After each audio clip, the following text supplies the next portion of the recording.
ముఖ్యమంత్రుల్ని రాత్రికి రాత్రి ఎత్తుకపోయి అరెస్ట్ చేసి తీసుకుపోయిన రోజులు తెలుసు మనకు. అవినీతి కేసుల్లో అరెస్ట్ అయినటువంటి ముస్లింలు మన సీఎంలు తెలుసు మనకు. అండ్ తమిళ రాజకీయాల్లో ఇంకా చెప్పాలంటే విపరీతమైనటువంటి ఎమోషన్స్ ఉంటాయి. ఆ ఎమోషన్స్ అన్నింటినీ ఈయన ఎలా బ్యాలెన్స్ చేస్తాడు? సినిమా హీరోగా ఆయన ఇచ్చే ప్రసంగాలు ఒక రకంగా ఉంటాయి, సినిమా హీరోగా చెప్పే డైలాగులు, లేకపోతే రాజకీయ నాయకుడిగా ఆయన ఇచ్చిన ప్రసంగాలు కొంచెం ప్రజల్ని ఎమోషనల్ గా చేయడం కోసం చేసేటువంటి ప్రయత్నాలు అవన్నీ సక్సెస్ అవుతాయి. కానీ అడ్మినిస్ట్రేషన్ పరంగా మనం ఆయనకు టైం ఇవ్వాలి. నిజంగానే అడ్మినిస్ట్రేషన్ పరంగా ఆయన నిలదొక్కుకోవడానికి టైం కావాలి. ఆయన సరైన టీంని ఆయన నియమించుకోవడము, నిజంగా చెప్పాలంటే ఇది ఒక కొత్త రాజకీయమేనండి, డౌట్ ఏం లేదు. కొత్త రాజకీయం తమిళ ఒక సందర్భంలో తెలుగులో కూడా మాట్లాడారు, ఒకసారి అది కూడా చూద్దాం. ఎందుకంటే తెలుగు ప్రజల తెలుగు ఆడియన్స్ అంటే ఆయనకు బాగా ఇష్టం, అది కూడా చూద్దాం ఒకసారి.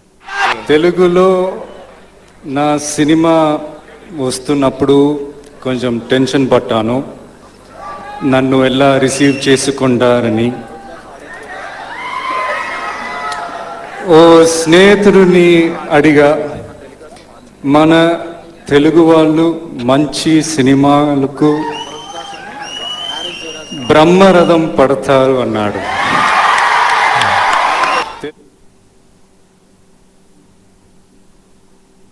సో అది ఆయన తుపాకీ సినిమా 2012లో రిలీజ్ అయినప్పుడు దాని ముందు మాట్లాడారు ఆయన. So he has connectivity with Telugu audience also. నేను చెన్నైలో చదువుకున్నప్పుడు, ఇంజనీరింగ్ లో ఉన్నప్పుడు ఈ విజయ్ సినిమాలు చాలా చూసేవాళ్ళం అండి. చాలా సినిమాలు, విజయ్ సినిమాలు ఒరిజినల్ గా తమిళ్లో వచ్చిన సినిమాల కంటే కూడా తెలుగు సినిమాలు రీమేక్లే ఎక్కువ.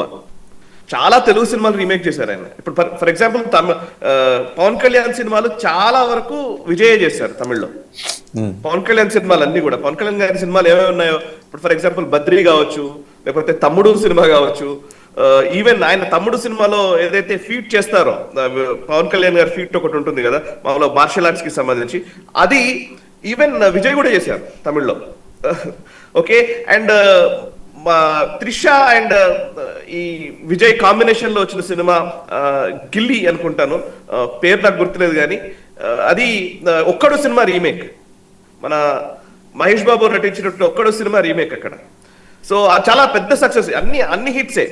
ఈవెన్ వెంకటేష్ గారి నువ్వు నాకు నచ్చావు సినిమా ఆయన తమిళ్లో తీశారు. చాలా వరకు రీమేక్స్ మీదనే ఆయన కెరీర్ కూడా డెవలప్ అయింది. చాలా సక్సెస్ఫుల్ మూవీస్ తీశారు, వెంకటేష్ సినిమాలు కావచ్చు, లేకపోతే పవన్ కళ్యాణ్ సినిమాలు కావచ్చు, ఇవన్నీ.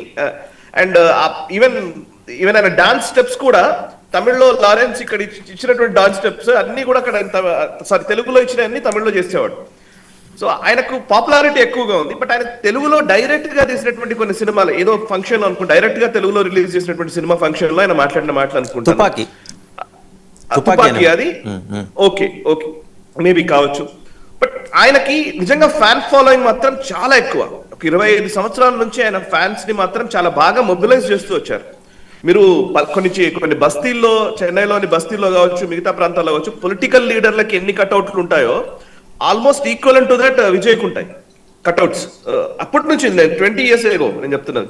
సో అప్పటి నుంచి ఆయన దాన్ని మెయింటైన్ చేస్తూ వస్తున్నారు. ఆయన కట్అవుట్స్ కానివ్వండి, ఆయన ఫ్యాన్ క్లబ్స్ కానివ్వండి, ఆయన ఫ్యాన్స్ అసోసియేషన్స్ కానివ్వండి, అవన్నిటినీ గ్రూమ్ చేస్తూ ఇక్కడ దాకా వచ్చారు. నాకు ఏంటంటే నాకు ఒక పాజిటివ్ గా కనబడుతుంది ఏంటంటే, తమిళ రాజకీయాల్లో ఉన్నటువంటి ఒక వేర్పాటువాద దృక్పథం నుంచి తమిళ రాజకీయాలు బయటపడడానికే ఒక 30 ఏళ్లు పట్టింది. అన్నాదురై సారథ్యంలో చాలా ప్రయత్నాలు జరిగిన తర్వాత కొంత వాళ్ళు బయటకు వచ్చారు. బయటకు వచ్చిన తర్వాత కూడా మళ్ళీ అది హేట్రెడ్ కంటిన్యూ అవుతూనే వచ్చింది. వాళ్ళ హేట్రెడ్ ని బేస్ చేసుకునే మీరు ద్రవిడ రాజకీయాలు అంటే నేనేం చెప్తానంటే, ద్రవిడ రాజకీయాల్లో anti Hindi, anti Hindu, anti north India ఇట్లాంటివి కొన్ని ఉంటాయి.